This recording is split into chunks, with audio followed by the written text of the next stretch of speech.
aware of a clarity that came only at the edge of mortality.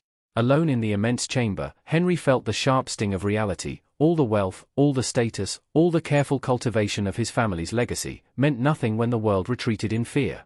Shadows of his once vibrant household moved silently in his mind, his brother's calculating eyes, his sister's practiced indifference, the absence of loyal hands that had once attended to his every need. As fever and weakness blurred the walls around him, Henry's thoughts turned inward. He remembered the laughter of genuine friends, the fleeting warmth of human kindness, the moments when he had been seen not as a duke or an heir, but simply as a man. Each memory struck him with bittersweet force, revealing a truth he had long ignored: life measured in titles and treasures was hollow without connection, without love, without the unselfish devotion of others.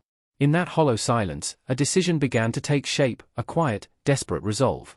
If he survived, Henry would seek a different path, one that could redeem the emptiness of his privileged existence. But for now, wrapped in blankets that no longer offered comfort, he surrendered to the fever, letting the world fade around him while a new understanding, fragile yet undeniable, took root deep within. Rosy complexion. Henry forced a smile, trying to mask the burning weakness that had begun to gnaw at his body, but the room seemed to tilt around him, voices blending into a distant, indistinct hum. He excused himself, murmuring something about fatigue, and retreated to the privacy of his study, where the grandeur of polished wood and gilded frames offered no comfort against the growing storm inside him. It was there, amid the silence and shadows, that the true weight of isolation pressed down. Courtiers and guests moved through the manor with practiced politeness, yet their concern never lingered, just brief gestures, empty inquiries, and the polite retreat when illness became inconvenient.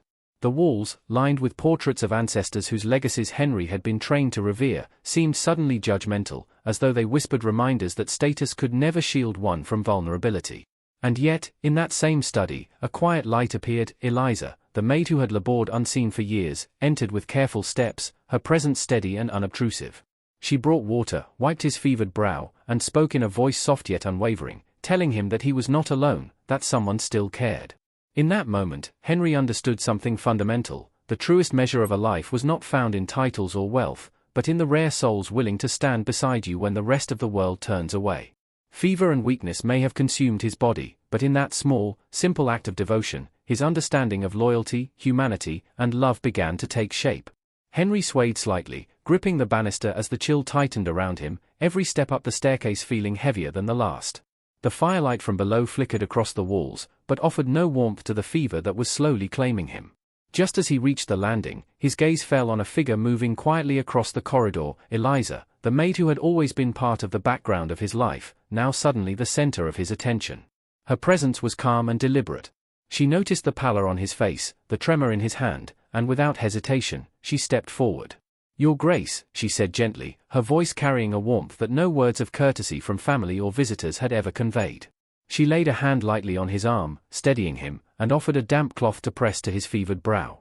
Henry's pride struggled against the vulnerability of the moment, but something in her eyes, quiet, unassuming, utterly sincere, allowed him to relax, if only slightly.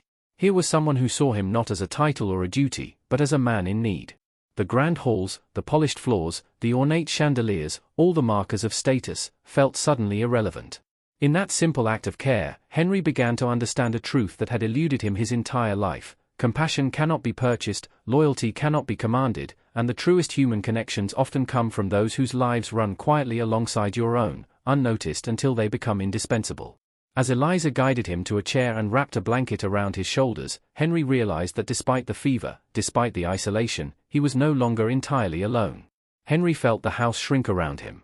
Rooms once filled with laughter and conversation now seemed cavernous and hollow.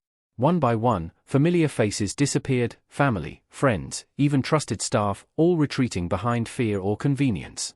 His sister departed first, citing urgent matters for her children, though Henry suspected it was more self-preservation than duty. His brother lingered just long enough to offer hollow gestures of concern before excuses and obligations whisked him away. Amid the absence, Eliza remained, her presence unwavering. She moved quietly, attending to his needs with steady hands and a patience that seemed limitless. Water was fetched without prompting, blankets adjusted without complaint, and soft words offered reassurance in a tone that carried neither fear nor judgment. Each day, as fever and weakness consumed him, Henry began to notice the small acts that mattered more than all the grandeur of Whitford Manor: a cool cloth pressed to his brow, a gentle hand on his arm, the simple attentiveness of someone who truly cared. He began to understand something he had never realized in his years of privilege: loyalty and compassion could not be commanded, purchased, or expected. They were gifts freely given, often from those who had little in the way of social power, yet possessed hearts far stronger than his own. In the midst of illness and solitude, Eliza's steadfast devotion became the anchor in a storm of fear and abandonment. For the first time, Henry recognized the depth of human connection beyond titles and inheritance, and he understood, with a clarity born of suffering, that the true measure of a life lay not in wealth, but in the quiet courage and compassion of those who stand beside us when the world walks away. Henry felt the weight of humility pressing down on him, heavier than any title or obligation he had ever carried. As the fever flared and his eyelids drooped, he realized that all the grandeur of Whitford Manor, all the wealth he had inherited, and all the schemes of those who lingered only for advantage meant nothing in the face of genuine human care. Eliza moved with quiet determination, adjusting his blankets, brushing damp hair from his forehead, and murmuring simple words of reassurance that carried more warmth than the gilded halls around them. Henry listened, half in delirium, half in awe, as the truth sank in. The measure of a person's life was not in the legacy they left, but in the lives they touched with sincerity, without expectation, without calculation. In the fading light of that lonely room, he saw clearly for the first time what had always been invisible to him: courage does not announce itself, loyalty does not demand recognition, and true kindness often lives in those who ask for nothing in return. Eliza Bennet, in her quiet devotion, had revealed to Henry a world he had never known, a world where love and care could exist unbought, unearned, and untainted by ambition. And as he drifted once more into the haze of fever, Henry made a silent vow: if he survived, he would dedicate himself to seeing the humanity in others, to honoring the selfless courage of those like Eliza, and to learning the hard truth that the wealth of a life is measured not in gold or title, but in the generosity of heart that it inspires. Eliza's hand was steady as she guided Henry back to a calmer rhythm, murmuring reassurances that cut through the haze of his delirium. "I'm here, Your Grace," she said softly. "No one has left you tonight." Her voice carried a quiet certainty that seemed to push back the fever's fire, if only for a moment. Henry's chest heaved as he struggled to speak, each word an effort. Why are you still here?" Eliza paused, letting the question hang in the air before answering with the simplicity of someone who knew the truth of human decency. "Because it's the right thing to do. Because someone must care when others cannot, or will not." She adjusted the blankets around him, brushed damp hair from his forehead, and watched him with patient eyes, unwavering even in the face of his fevered pleas. For the first time, Henry saw beyond the walls of his privilege. The opulence, the titles, the endless expectations, they all faded beneath the weight of genuine care. All that remained was a single human heart, steady and resolute, offering compassion without condition. And in that realization, Henry understood something profound: love and loyalty are not earned by wealth or command. They are revealed in quiet, selfless acts performed when no one is watching, acts that can outshine the grandest of estates. Through the long, fevered night, as the mansion slept in cautious silence, Henry clung to that presence beside him. For the first time, he knew that survival was not just about the body, it was about the rare souls who choose to stay, to see, and to care when the rest of the world turns away. Henry's body sank into the mattress, but his mind lingered on Eliza's words. In the fevered haze, the grandeur of his life, the titles, the wealth, the carefully curated reputation, felt utterly hollow. Here, in the quiet of the sick room, he understood something that had eluded him all his 32 years: true care, real loyalty, and the courage to stand beside another in their darkest hour could not be commanded or bought. They could only be given freely, from the heart of someone who chose to stay when everyone else had fled. Eliza sat close, her presence steady and unwavering, a quiet sentinel in the vast emptiness of Whitford Manor. She had faced loss herself and yet carried on, choosing to extend that same courage to another human being. Henry felt a surge of gratitude, mingled with shame for never having truly seen her before, never having recognized the humanity that existed in someone he had long considered invisible. "You've shown me something I never knew," he whispered, voice weak but earnest. "That kindness, that devotion, exists outside of wealth and rank. That it's real." Eliza gave a small, patient smile, brushing the damp hair from his forehead once more. "It is, Your Grace. And it's not about power, or inheritance, or obligation. It's about being human, seeing someone in need and choosing to stay." Henry closed his eyes, letting the words sink in, letting the fevered storm inside him calm against the steady warmth of her presence. For the first time, he realized that survival was no longer just a matter of enduring illness, it was about understanding, appreciating, and ultimately learning from the rare, unselfish courage of someone like Eliza. In that moment, amidst sickness and solitude, a new kind of awakening took hold within him. the recognition that true wealth was measured not in gold or title, but in the hearts that refuse to abandon you when the world does. Henry gave a weak but genuine smile, the first one in weeks that wasn't forced or fevered. "Because someone once believed in me when everyone else had walked away," he said softly. "It's only right I return the favor." Eliza blinked, unaccustomed to such words from a man of his rank. All her life, she had been seen and dismissed as invisible, a fixture in the background of wealth and duty. And yet here he was, offering encouragement, treating her ambitions with respect rather than patronizing dismissal. In that moment, the boundaries between master and servant, privilege and labor, seemed to blur, replaced by something far rarer, mutual trust and recognition of one another's humanity. Over the next days, their conversations deepened. Henry spoke of the life he had longed for but never pursued, of books he had dreamed of reading, of ideas that had stirred in him behind the walls of duty and expectation. And Eliza, in turn, revealed the passions she had carried quietly for years, the children she longed to teach, the stories she wanted to share, the small ways she had imagined making the world a little brighter despite her limited station. "You have a mind for learning, and a heart for it too," Henry said one evening, his voice steadier than it had been in weeks. "If the world has denied you the chance, then we'll find a way to change that. Together." Eliza's hands stilled over her embroidery, her eyes reflecting a mixture of astonishment and hope. She had spent so long serving others, never daring to believe someone would invest in her dreams. Yet here was Henry, a man shaped by privilege and expectation, offering her belief, encouragement, and a promise of action. For Henry, the act of giving was transformative. Through guiding Eliza's ambitions, he discovered a new purpose beyond titles and estates, the quiet, unassuming work of helping someone else rise, of nurturing potential in a heart that had been overlooked. In caring for each other, Eliza tending to his illness, Henry tending to her dreams, they both found a freedom and connection that had eluded them in their separate worlds for far too long. The air in the East Wing was heavy with the scent of coal fires and well-worn wood. Henry's eyes swept over narrow hallways, low ceilings, and small rooms packed with cots, chests, and the sparse belongings of those who had labored for his family for years. The furniture was plain, the walls scuffed, and the windows offered little light or warmth. For the first time, Henry saw not servants performing duties for his comfort, but people living lives, quiet, difficult, and often overlooked lives, that were every bit as real and deserving of respect as his own. He turned to Eliza, voice low and reflective.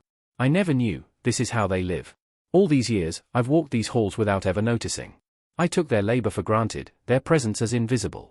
Eliza, standing a respectful distance behind him, nodded. "Many of them have learned not to expect attention, Your Grace." Henry.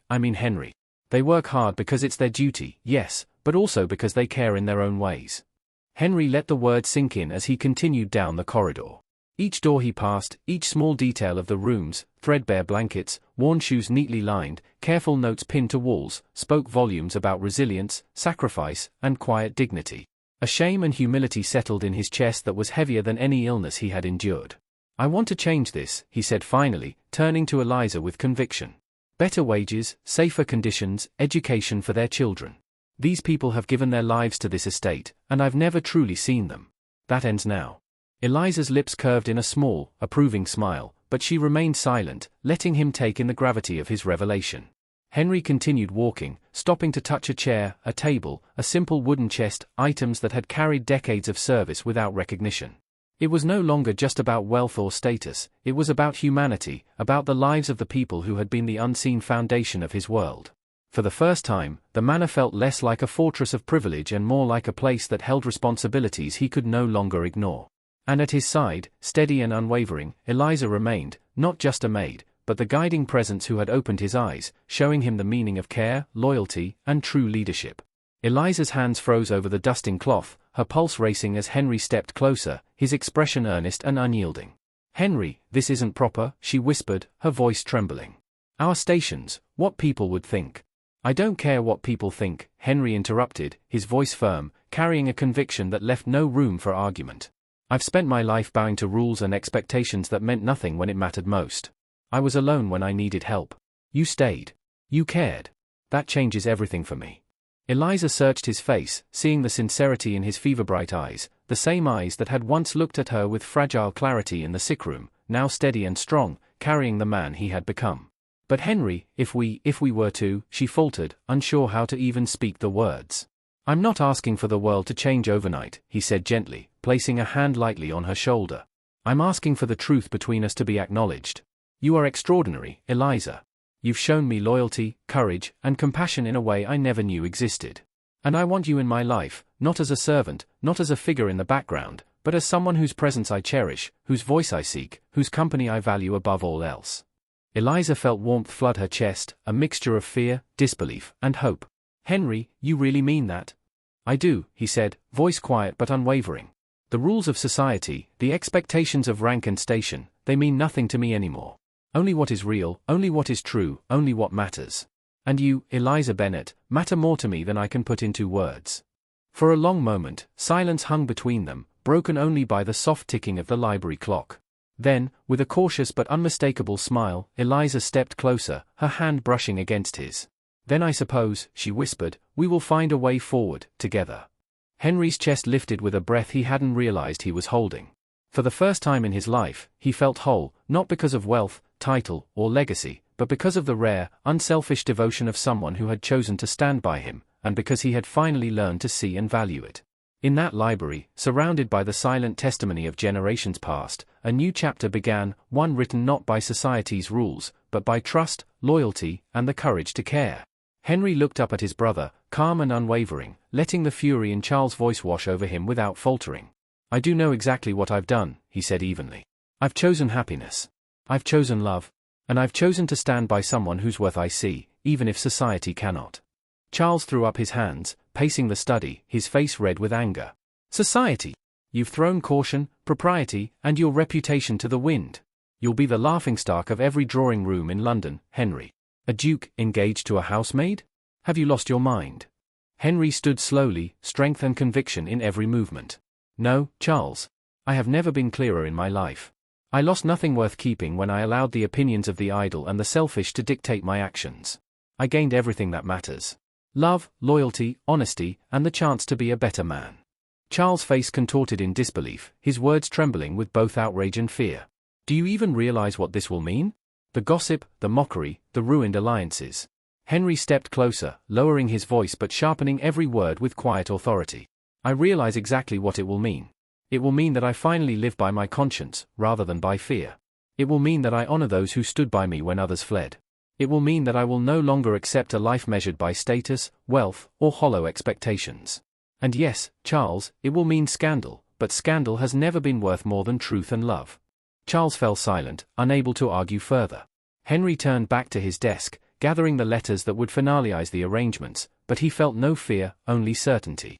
He had chosen his path, and beside him, whether in thought or in presence, Eliza waited, her steady courage and unselfish devotion the foundation upon which he would build the rest of his life. For Henry Whitford, the Duke who had once measured life by fortune and title, the world had shifted. The richest inheritance he could ever claim was not in estates or coin, but in the heart of a woman who had stayed when all else abandoned him. And together, they would face whatever storm London society could muster, knowing that love, the truest, most equalizing force of all, would see them through. Henry's eyes flashed with a calm, unwavering intensity that made both Margaret and her husband falter. And yet, if I raise my children in a home built on truth, compassion, and integrity, they will never truly suffer. They will know what it means to honor others, to value the heart over a name, and to respect those who act from love rather than ambition. That, I promise, is worth far more than the shallow judgments of society. Margaret's husband opened his mouth to argue, but Henry cut him off with a gesture. You speak of society as if it is a law greater than the principles of human decency. I have learned, in the weeks when I lay fevered and abandoned, that society's rules are meaningless when measured against loyalty, courage, and love. Eliza's choice to stay when everyone else fled revealed an ability that titles cannot confer, a strength that money cannot buy. That is the measure by which I will live, and by which I will raise my family. Margaret's hands trembled, and she looked away, realizing that no amount of pleading would sway him. Henry turned to Eliza, who had quietly entered the room, her presence calm but resolute. He took her hand gently, holding it for all to see. Eliza has shown me what it means to care without expectation. She has taught me that true worth lies in action and in character, not in pedigree or wealth. And I will spend the rest of my life honoring that lesson. Even as whispers and gasps rippled through the room, Henry felt a peace he had never known in all his 32 years. The judgments of London society, the expectations of his family, the so-called rules of propriety, they were powerless against the love and loyalty he had discovered in Eliza. Margaret and her husband exchanged a glance, defeated but unwilling to openly oppose him further, while Charles, still seething, realized that no protest could move the man who had faced death and emerged changed, resolute in both purpose and heart. Henry turned fully to Eliza, eyes bright with conviction. Whatever storms may come, we face them. Storms may come, we face them together. Not as duke and maid, not as master and servant, but as equals in respect, in trust, and in love. And that, my dearest Eliza, is all that truly matters. In that moment, the room seemed to shift. Authority, wealth, and rank mattered little compared to the unshakable bond forged in weeks of trial, care, and shared courage. And for the first time, Henry Whitford knew that no matter the scandal, no matter the whispers, he was exactly where he was meant to be, by Eliza Bennet's side. That everyone I loved had abandoned me. All I could see, all I could feel, was despair. And then she appeared, Eliza. A servant, yes, but a person with a heart so vast, so courageous, that she refused to leave me when everyone else did.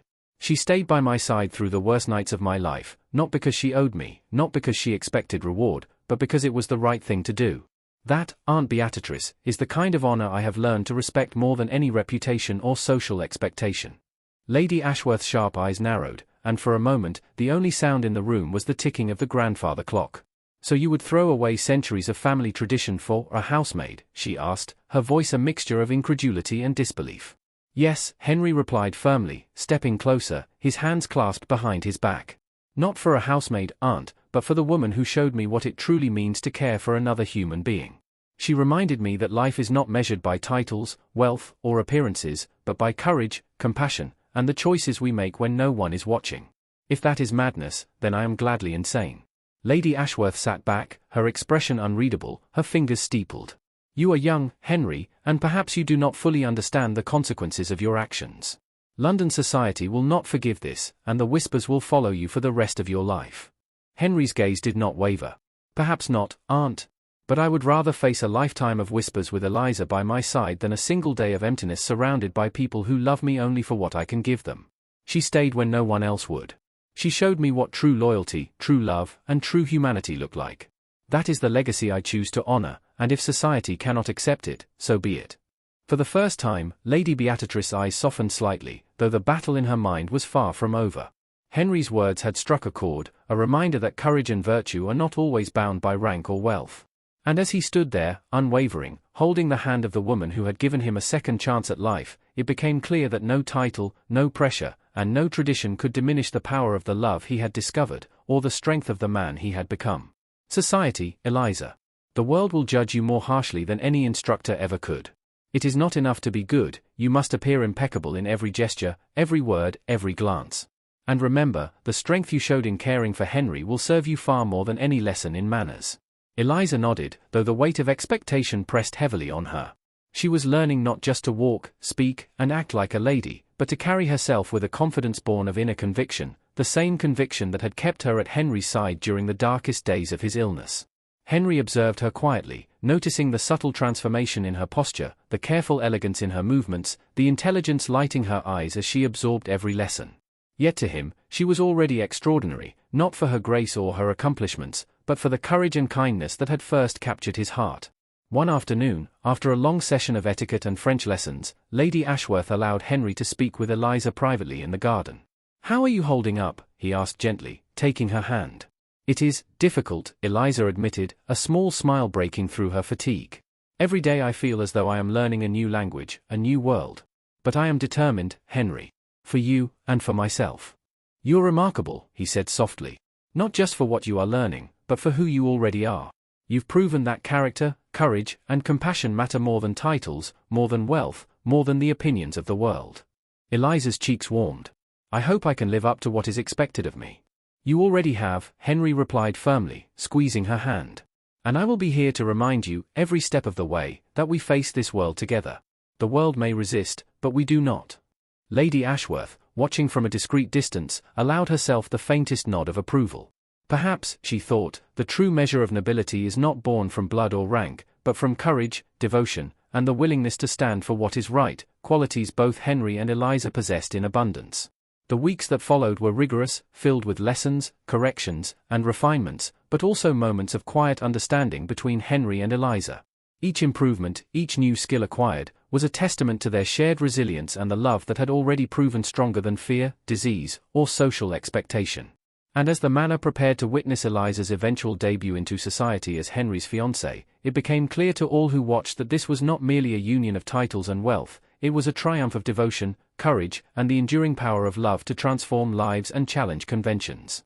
World that would doubt her worth. Henry nodded, determination in his eyes. "I will," he said firmly.